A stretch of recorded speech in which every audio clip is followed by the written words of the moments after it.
Merhaba arkadaşlar, kanalımıza hoş geldiniz. Bugün sizler için Demet Özdemir ve Can Yaman'dan yepyeni ve güzel fotolarını sizler için hazırladık.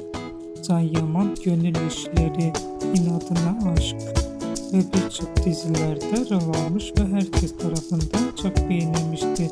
Biz de sizler için Can Yaman'dan en güzel ve en özel fotolarını hazırladık. Bu videoların devamı gelmesini istiyorsanız kanalımıza abone olup videolarımızı sonuna kadar izlemeyi unutmayın.